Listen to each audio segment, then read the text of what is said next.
स्वागत है दोस्तों आप सबका Vidyakul classes with Roshan sir में।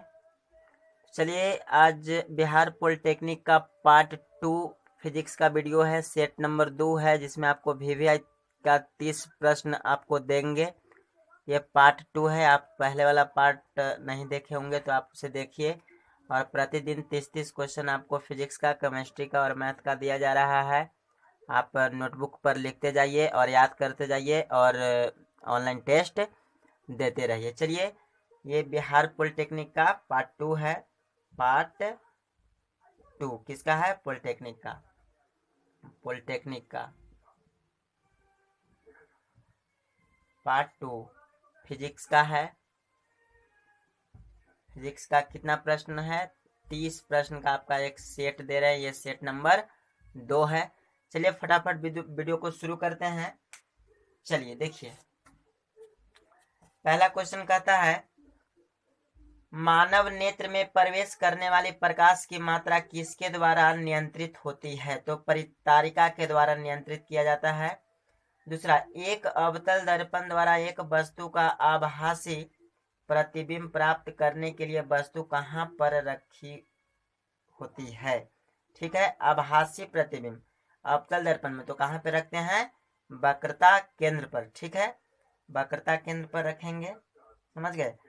चलिए तीसरा नंबर क्वेश्चन कहता है कि एक विद्युत हीटर को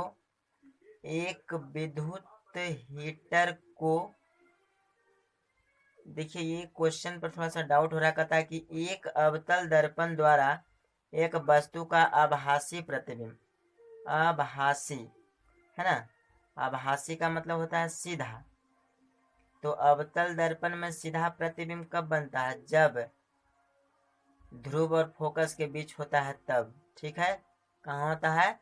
ध्रुव और फोकस के बीच। ठीक है, यहाँ लिखेंगे ध्रुव और फोकस के बीच। ठीक है, समझ गए? यानी ध्रुव और फोकस के बीच जब अवतल दर्पण में वस्तु रखा जाता है तो उसका प्रतिबिंब आभासी बनता है, सीधा बनता है। समझ गए? चलिए तीसरा नंबर क्वेश्चन कहता है कि एक विद्युत हीटर को 1 किलोवाट दर्शाया गया है। एक विद्युत हीटर को कितना दर्शाया गया है? 1 किलोवाट दर्शाया गया है। प्रति घंटा उत्पादित ऊष्मा तो होता है 3600 गुना 10 के पावर 3 जूल। 1 घंटा में ये 1 किलोवाट जो है उत्पादित करता है। 1 किलोवाट 1 घंटा में 3600 गुना 10 के पावर 3 जूल उत्पादित ऊष्मा करता है। चलिए चौथा नंबर क्वेश्चन कहता है कि 200 वोल्ट की लाइन से जुड़े 5 एम्पियर विद्युत धारा को वहन करने के लिए 400 ओम के कितने प्रतिरोधक की आवश्यकता होगी? कहता है कि 200 वोल्ट की लाइन से जुड़ा 5 एम्पियर विद्युत धारा को वहन करने के लिए 400 ओम के, यानी 400 ओम को कितने प्रतिरोधक की आवश्यकता होगी? ठीक है, तो 10 होगा। देखिए कैसे सोल्व हम करेंगे इसका। देखिए सोल्व में आई बराबर दिया हुआ है 5 एम्पियर धारा का मान, भी बराबर दिया हुआ है 200 वोल्ट, तो भी बराबर फॉर्मूला होता है आई आर। ठीक है, तो हम लिख सकते हैं यहाँ करके कि आर बराबर भी बटा आर। तो भी का मान 200, आई का मान 5 बराबर 40 5 200, यानी 40 ओम निकल जाएगा। प्रतिरोध 40 ओम। अतः आवश्यक प्रतिरोध बराबर, देखिए टोटल 400 ओम का है ना, और एक का 40 40 40 दाहियों 400। ठीक है, एक प्रतिरोध 40 ओम का निकला, तो 400 ओम के कितने निकलना चाहिए? 40 40 दाहियों 400 यानी 10। ठीक है, इसका आंसर 10 हो जाएगा। चलिए अब क्वेश्चन नंबर 5 की ओर बढ़ते हैं। पांचवा कहता है कि एक व्यक्ति समाचार पत्र को सहजता से पढ़ने के लिए आंखों से दूर रखकर पढ़ता है, तो उसे कौन सा दोष? देखिए बस अखबार जो है दूर रख करके पढ़ रहा है, मतलब वह आदमी को दूर रखी हुई वस्तु को दिखाई दे रहा है। तो दूर रखी हुई वस्तु को दिखाई दे रहा है तो उसे दूर दृष्टि दोष हुआ है। क्योंकि दूर दृष्टि दोष किसे कहते हैं? तो दूर दृष्टि दोष में दूर की वस्तुएं दिखाई देती है और निकट की वस्तुएं दिखाई नहीं देती है। निकट दृष्टि दोष में निकट रखी वस्तुएं दिखाई देती है, दूर रखी वस्तुएं दिखाई नहीं देती है। तो वह व्यक्ति दूर अखबार को रख करके पढ़ रहा है, तो उसके अंदर हुआ है दूरदृष्टि दोष। ठीक है, चलिए छठा नंबर क्वेश्चन कहता है कि एक विद्युत परिपथ में विद्युत धारा को नियंत्रक करने के लिए प्रयोग किया जाने वाला यंत्र है। यानी विद्युत परिपथ में विद्युत धारा को नियंत्रित करने के लिए प्रयोग किया जाता है, यानी जो धारा का नियंत्रित करता है उसे कहते हैं धारा नियंत्रक। क्या कहते हैं? धारा नियंत्रक कहते हैं। चलिए अब 7वां नंबर क्वेश्चन की ओर बढ़ते हैं। 7वां नंबर क्वेश्चन कहता है ओम के नियम के अनुसार V बराबर IR है, V बराबर IR है। तब तो देखिए हम लोग जानते हैं ओम के नियम में कि जो विभवांतर होता है वह धारा के समानुपाती होता है। विभवांतर किसके समानुपाती होता है? धारा के, तो V समानुपाती I हो जाएगा। ठीक है, चलिए क्वेश्चन नंबर 8 को देखते हैं। 8वां नंबर क्वेश्चन कहता है कि ये देखिए 8वां नंबर क्वेश्चन है। 8वां नंबर क्वेश्चन कहता है चंद्रमा के धरातल से देखने पर आकाश का रंग कैसा दिखाई देता है? तो जब अंतरिक्ष पर जब कोई व्यक्ति जाता है तो उसे आकाश का रंग काला दिखाई देता है।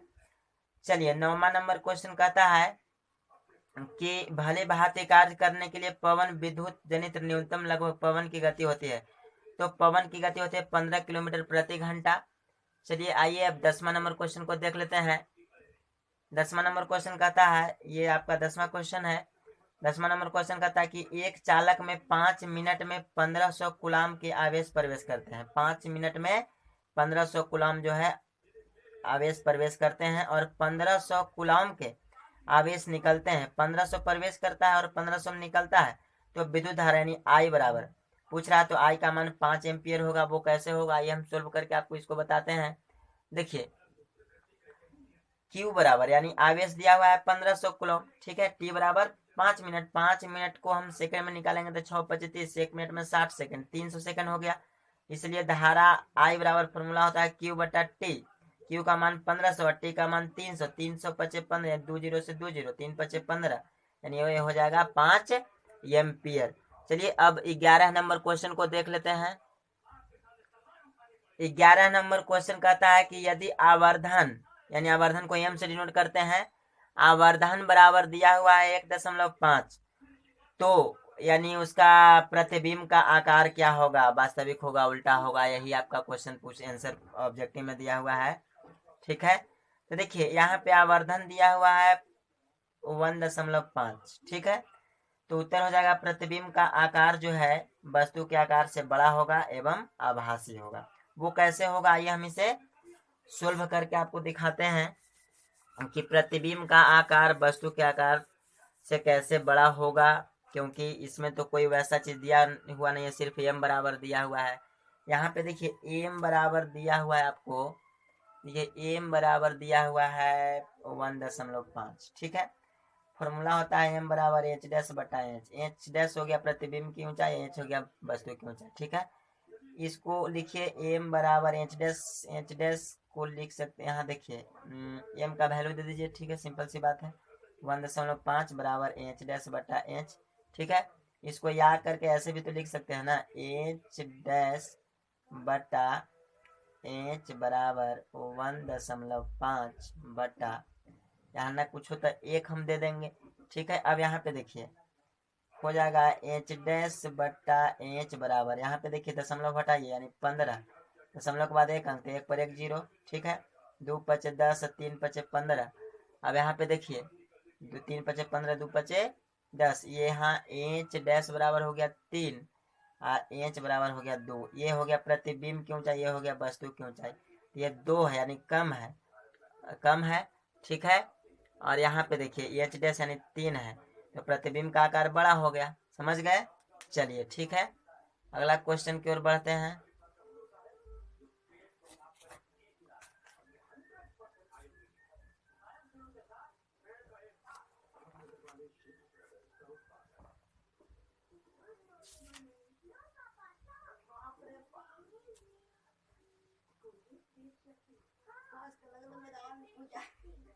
देखो पापा, ये है आपका मुंह जो है एंट्री पॉइंट, राइट मामा? ये में रात भर का जैसे सितारों सीधा अंदर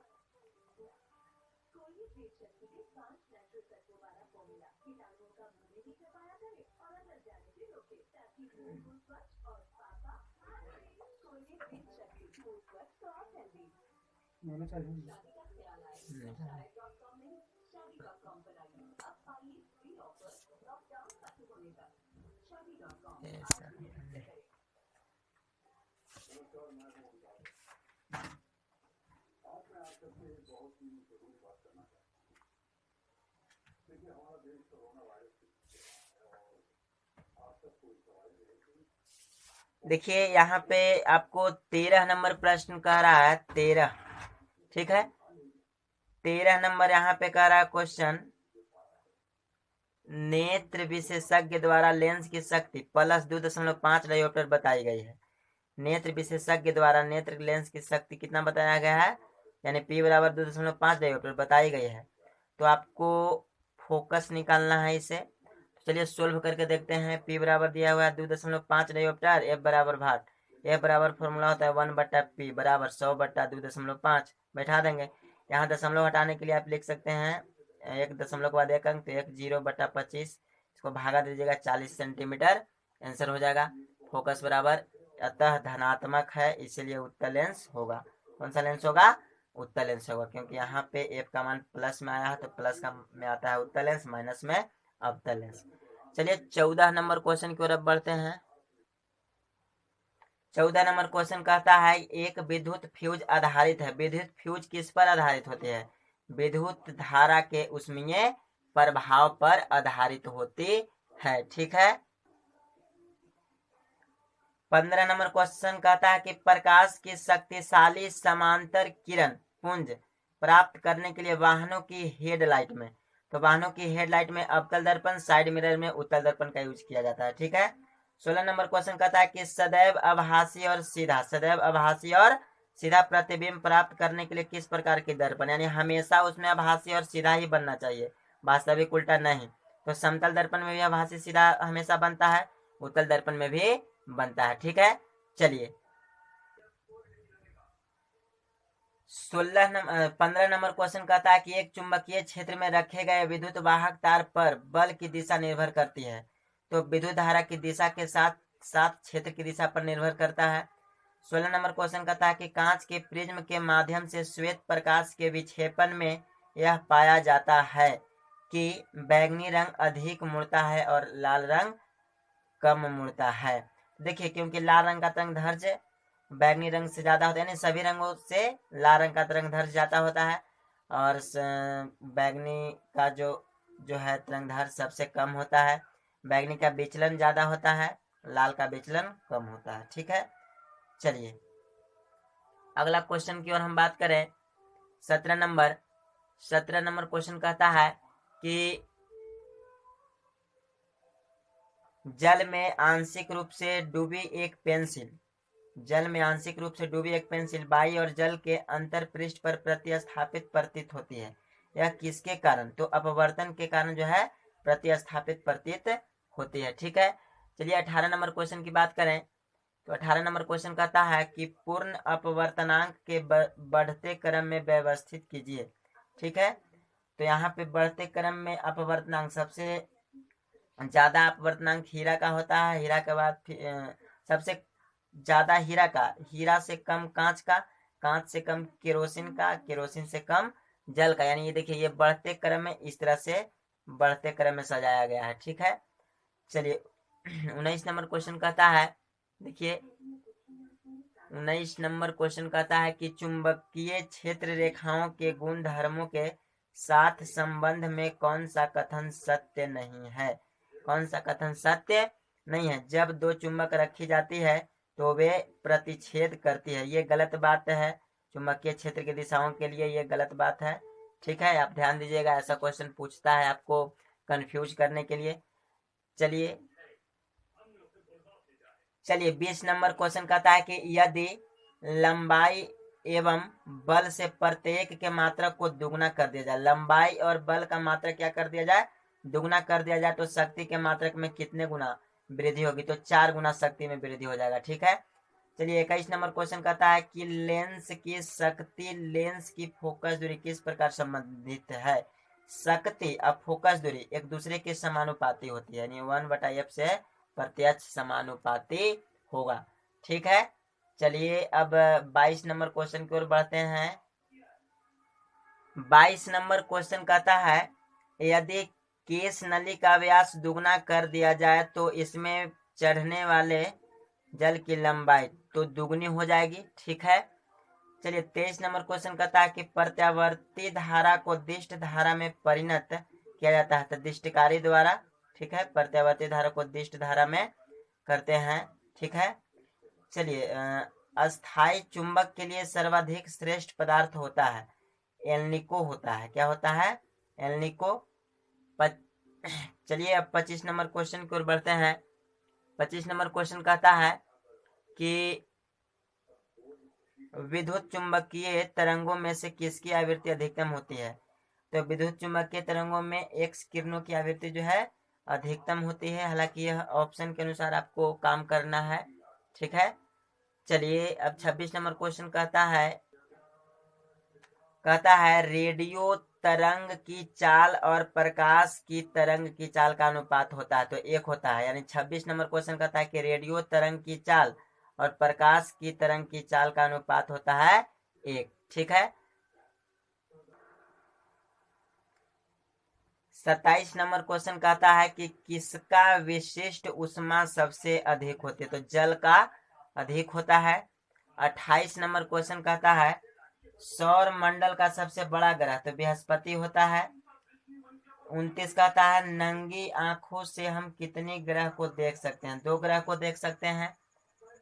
30वां नंबर क्वेश्चन कहता है कि सौर मंडल का सबसे दूर ग्रह तो प्लूटो है सौर मंडल का सबसे दूर ग्रह। इसी के साथ आज का सेट दो जो है समाप्त हुआ। 30 प्रश्नों के साथ VVI है प्रश्न, आप इसे नोट करके याद कीजिए। ये 2 सेट आपको दे दिया गया है, फिर मिलते हैं तीसरा सेट में। तब तक के लिए धन्यवाद। आप सब्सक्राइब करें विद्याकुल क्लासेस को, Vidyakul classes with Roshan sir को, विथ रोशन सर। ठीक है, धन्यवाद।